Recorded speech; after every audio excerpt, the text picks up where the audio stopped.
नमस्कार दोस्तों, निशूज कास्क के और एक एपिसोड में, और वो भी यूएस स्पेशल एपिसोड में आपका स्वागत है। आज का टॉपिक मैंने लिया है understanding the whisky cask. Whisky cask यानी क्या है, इसके बारे में मैं आपको ज़रा बताने वाला हूँ। आपने मेरे लोगो की ओर गौर किया है? जी हाँ, ये जो लोगो है और उसमें जो बैरल बताया है, दैट इज़ व्हिस्की कास्क। यानी व्हिस्की मैचुरेशन के लिए जो बैरल इस्तेमाल किया जाता है उसको ही कास्क कहते हैं। और मेरा नाम और ये कास्क, इसका कॉम्बिनेशन करके मैंने अपने चैनल का नाम भी रखा है निशूज कास्क। जी हाँ, अब हम पहले देखते हैं कि ये व्हिस्की कैसे मैच्योर करते हैं और ये व्हिस्की में फ्लेवर्स कैसे आते हैं। आप हमेशा सरप्राइज होते होंगे कि जब भी मैं व्हिस्की नोजिंग टेस्टिंग के एपिसोड्स करता हूँ तब मैं आपको उस अलग अलग व्हिस्कीज़ में अलग अलग फ्लेवर्स जो मिलते हैं, कैरेक्टरिस्टिक्स मिलते हैं, वो मैं आपको बताता हूँ।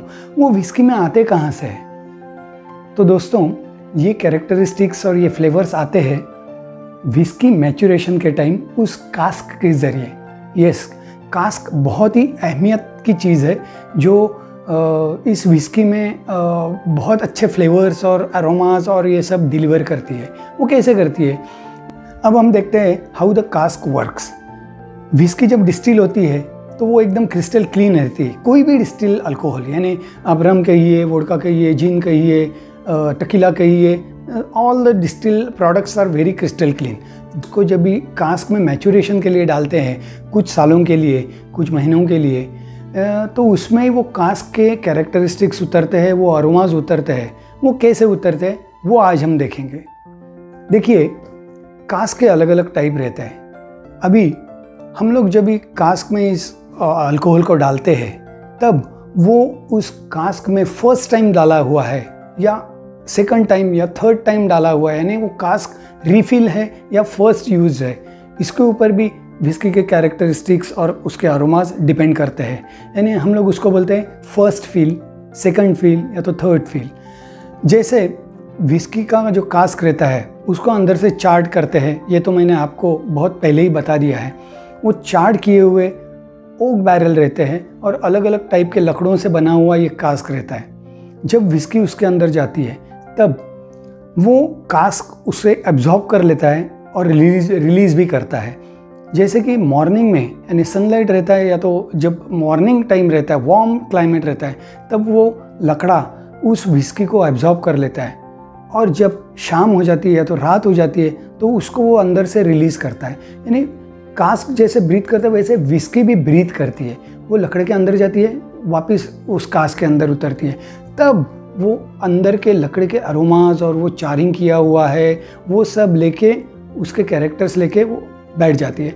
ऐसे ये सालों तक सिलसिला जारी रहता है और तब जाके इसमें ये अरोमास, फ्लेवर्स और ये सब उतरते हैं।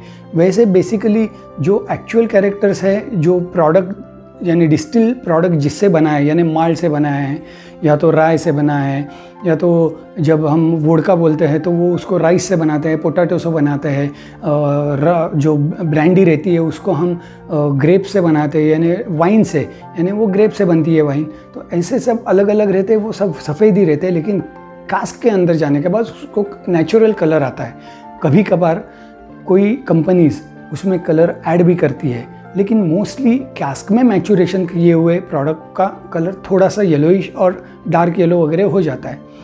अब ये फर्स्ट फील, सेकंड फील जो मैंने बताया, वैसे ही और एक पॉइंट निर्भर करता है, वो है उस कास्क के अंदर पहले कौन सा प्रोडक्ट मैच्योर किया हुआ है। यानी अगर कास्क में बर्बन व्हिस्की मैच्योर की है और वो कास्क अगर दूसरी कंपनीज यानी सिंगल माल्ट कंपनीज जो बनाती है, सिंगल माल्ट बनाती है या तो स्कॉच व्हिस्कीज बनाती है, ये कंपनीज जो है वो ऐसे वाले कास्क को परचेस कर लेती है, क्योंकि बर्बन व्हिस्की का कास्क सिर्फ एक बार इस्तेमाल होता है और वो बाद में इस कंपनीज को बेचा जाता है। तो ऐसे होने के बाद ये सब कास्क में जब व्हिस्की मैच्योर होती है, अगर वो बर्बन एक्स बर्बन कास्क रहेगा तो उसमें वो बर्बन व्हिस्कीज़ के अरोमास जो रहते हैं या तो वो कास्क के अरोमास रहते हैं वो उसमें आ जाता है। यानी कि वेनिला, कैरेमल, चॉकलेट या तो वुडी, ऐसे नोट्स उसमें आ जाते हैं। That is the benefit of using x bourbon cask for the maturation. Another cask is x Sheri cask. अब ये what is that Sheri cask? जो शेरी नाम की एक वाइन है, फोर्टिफाइड वाइन है, जो स्पेन में बनती है मोस्टली, और अंगूर से बनती है। अपने ग्रीन अंगूर जो रहते हैं उसको उसका जूस निकाल के जो वाइन बनाते हैं, दैट इज़ फर्मेंटेशन प्रोसेस। तो वो वाइन जो कास्क में डाली जाती है, उसको बट ऐसे भी नाम है बियर, तो ये बट्स में डाली जाती है। उसकी कैपेसिटी भी अच्छी बहुत बड़ी रहती है।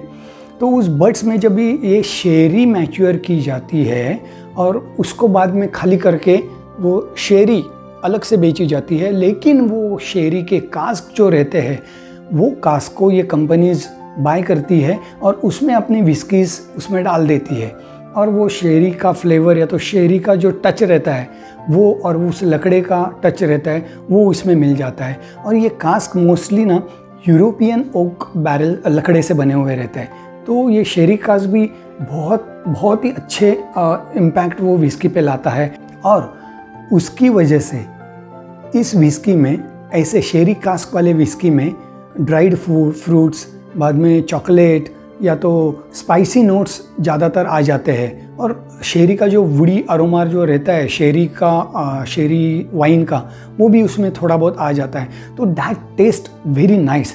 उसके भी कैरेक्टरिस्टिक्स और ये बहुत बढ़िया रहते हैं।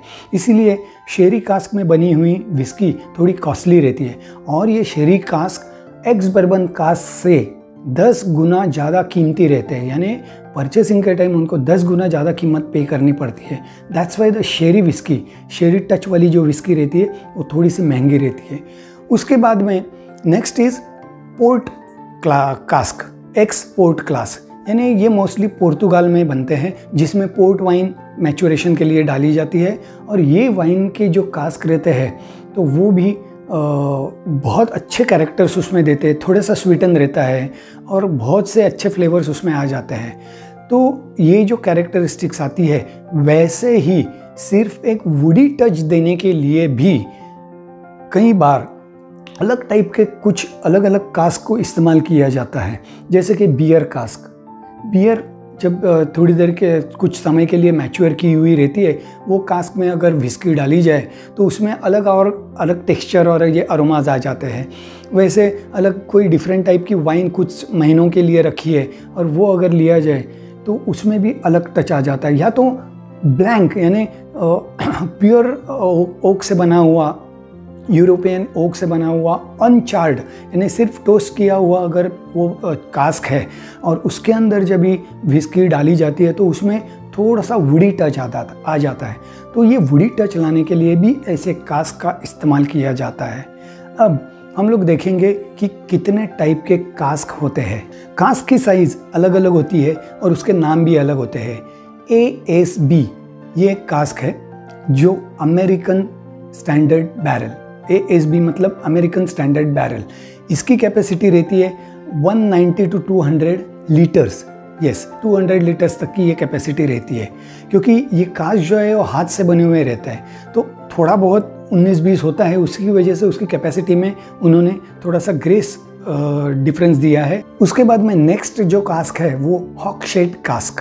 तो उसमें नॉर्मली अमेरिकन वुड ही इस्तेमाल किया जाता है, और ये कास्क ऑलमोस्ट 225 लीटर से लेकर 250 लीटर्स की कैपेसिटी का रहता है। और एक कास्क रहता है वो है but, which is used for Sheri mature करने के लिए। जो मैंने बताया, शेरी मैच्योर करने के लिए ये कास्क इस्तेमाल किया जाता है, और उसकी कैपेसिटी रहती है 475 to 500 लीटर्स, यानी उसकी कैपेसिटी बहुत बड़ी रहती है। इसके लिए उसकी कॉस्ट भी ज़्यादा रहती है और उसमें फ्लेवर्स भी बहुत अच्छे मिलते हैं। ऐसे अलग अलग टाइप के कास्क रहते हैं। अब हम देखेंगे कि ये कास्क इस्तेमाल करने के लिए कौन से टाइप के लकड़े इस्तेमाल किए जाते हैं, कौन से झाड़ के लकड़े इस्तेमाल किए जाते हैं। तो पहला है American wood, American oak wood. जो मेरा निशूस कास्क का जो कास्क है, जो मैं अभी दिखा रहा हूँ, ये देखिए, ये फोटो जो है, इसमें ये जो कास्क है ये अमेरिकन ओक वुड से बना हुआ है, फ्रेश वन।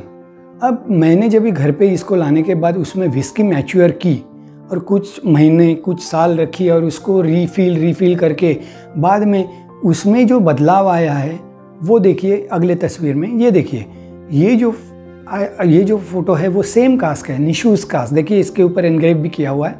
तो ये कास्क का कलर कैसे चेंज आया है देखिए, राइट। तो ऐसे चेंजेस इस कास्क में हमेशा आते हैं, राइट। बाद में है दूसरा French oak wood. French oak wood के लकड़े से बने हुए कास्क से भी अलग अलग फ्लेवर्स और अरोमास इस विस्की में डेवलप होते हैं, क्योंकि हर एक कास्क जब बनता है तो नॉर्मली उसे चार्ट किया जाता है, उसको जलाया जाता ही है अंदर से, तब जाके वो अंदर से कैरामलाइज्ड और ये सब फ्लेवर्स मिलना शुरू होता है। बाद में अगला कास्क है यूरोपियन ओक बैरल के साथ ही जो स्पेनिश वुड रहता है उसके कास्क भी जो बनाते हैं वो शेरी के लिए नॉर्मली इस्तेमाल किए जाते हैं। बहुत ही सुंदर रहता है, वो बनाना भी डिफ़िकल्ट रहता है। वो कास्क कैसे बनता है उसके ऊपर भी बहुत अच्छे वीडियोस है, वो आप देखिए तो आपको पता चलेगा how the cask is made. Then उसके बाद में एक बहुत अच्छा वुड इस्तेमाल किया जाता है, वो है स्वीट मेपल वुड। ये स्वीट मेपल का जो झाड़ रहता है उसका जो लकड़ा रहता है स्वीट मेपल का, उसके भी कास्क बनाते हैं, जिसमें मेपल, मैं हमेशा बोलता हूँ मेपल सिरप जैसा फ्लेवर आता है। That because of the whisky might be matured, या तो ब्लेंड किया हुआ है वो विस्की में, वो मेपल वुड में जो विस्की मैच्योर की है उसको। तो ऐसे सब अच्छे कास्क को इस्तेमाल किया जाता है। बाद में वॉलनट है, कैशू नट है, चेरी है, चेरी के कास्क, चेरी के झाड़ का भी लकड़े का इस्तेमाल करके ऐसे कास्क बनाते हैं। तो आज हमने ये देखा कि विस्की में जो अरोमाज आते हैं वो किस तरह के कास्क के इस्तेमाल से और कैसे आते हैं, वो आज हमने देखा। अब ये अगले कुछ एपिसोड में मैं आपको बताने वाला हूँ कि ये अरोमाज मैं और जो टेस्टर्स रहते हैं वो कैसे पहचान सकते हैं। यानी अगर उसके पीछे का राज हम बताएंगे तो शायद आपको भी विस्की पीने में मज़ा आएगा। अभी देखिए कास्क में विस्की तो मैच्योर होती है, हम लोग सिर्फ विस्की पीने के लिए नहीं पीते, हम लोग उसको टेस्ट करके पीते हैं, तब जाके उसका मज़ा आता है। तो मैं भी आपको हमेशा कहता हूँ कि विस्की लवर बनिए, तो आपको विस्कीज़ के अरोमास और ये ढूंढने में मज़ा जो आएगा ना, तो बाद में आपको हर एक अलग अलग टाइप की विस्कीज़ टेस्ट करने में भी मज़ा आएगा। तो दोस्तों मुझे बताइए आज का ये एपिसोड आप लोगों को कैसे लगा। काफ़ी अच्छी इन्फॉर्मेशन दी है मैंने, तो आप कमेंट्स में ज़रूर बताइए कि आपको ये एपिसोड कैसे लगा। वैसे ही इस चैनल को लाइक कीजिए, सब्सक्राइब कीजिए अगर नहीं किया है। अगर आप फर्स्ट टाइम देख रहे हैं तो इस चैनल को सब्सक्राइब कीजिए, आपके दोस्तों को बोलिए, उनको शेयर कीजिए और बोलिए इस चैनल को सब्सक्राइब करें, क्योंकि इतनी बढ़िया इन्फॉर्मेशन निशूज़ कास्क ही देता है, राइट। और कितनी भी अच्छी विस्की हो, रम हो, जिन हो, वोडका हो या कोई भी अल्कोहल हो, निशूज़ कास्क हमेशा एक चीज़ फॉलो करने को हमेशा कहता है, that is you know that. Drink moderately, don't drink and drive, drink responsibly, and cheers to Nishu's cask.